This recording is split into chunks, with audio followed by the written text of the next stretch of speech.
জয় বাংলা। আমার বাসায় কাজ করে গেছে পিয়ন, সে এখন 400 কোটি টাকার মালিক। হেলিকপ্টার ছাড়া চলে না।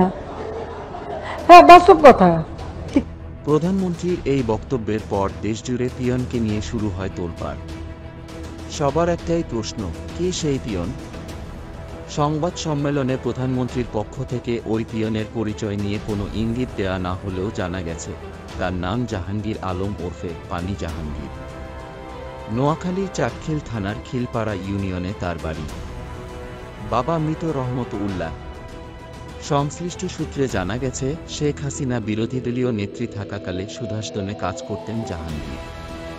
তিনি সেখানে আগত অতিথিদের পানি এগিয়ে দিতেন। এই কারণে তার নাম হয় পানি জাহাঙ্গীর। পরবর্তীতে শেখ হাসিনা প্রধানমন্ত্রী হলে তার ব্যক্তিগত কর্মচারী হিসেবে কাজ করেন জাহাঙ্গীর, কিন্তু তিনি প্রধানমন্ত্রীর ব্যক্তিগত সহকারী হিসেবে পরিচয় দিতেন।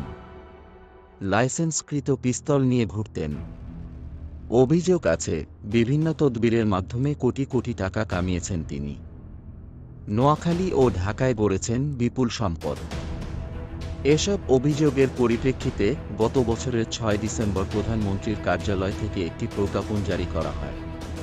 তাতে বলা হয়, জাহাঙ্গীরের সঙ্গে প্রধানমন্ত্রীর কোনো সম্পর্ক নেই। তার বিষয়ে সবাইকে সতর্ক থাকার আহ্বান জানিয়ে প্রয়োজনে আইন প্রয়োগকারী সংস্থার সহায়তা নিতে বলা হয় প্রজ্ঞাপনে। জানা গেছে, রাজনীতিতে নেমে চাটখিল উপজেলা আওয়ামী লীগের সহসভাপতির পদ বাগিয়ে নেন জাহাঙ্গীর।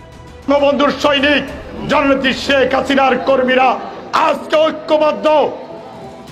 দ্বাদশ জাতীয় সংসদ নির্বাচনে নৌকা প্রতীক পাওয়ার জন্য নমিনেশনও তুলেছিলেন। বাংলাদেশ আওয়ামী লীগের সভানেত্রী জননেত্রী শেখ হাসিনার ব্যক্তিগত সহকারী জনাব জাহাঙ্গীর আলম সাহেবের পক্ষে মনোনয়নপত্র সংগ্রহ করা হয়েছে। সেটা না পেয়ে স্বতন্ত্র প্রার্থী হওয়ার ঘোষণা দেন, যদিও পরবর্তীতে নির্বাচন থেকে সরে দাঁড়ান। বিভিন্ন সময়ে সরকারের প্রভাবশালী মন্ত্রী ও গুরুত্বপূর্ণ ব্যক্তিদের নিজের এলাকায় দাওয়াত করে নিয়ে যেতেন জাহাঙ্গীর। যাতায়াতের জন্য তিনি ব্যবহার করতেন হেলিকপ্টার। নিউজ ডেস্ক, বাংলাদেশ আমার।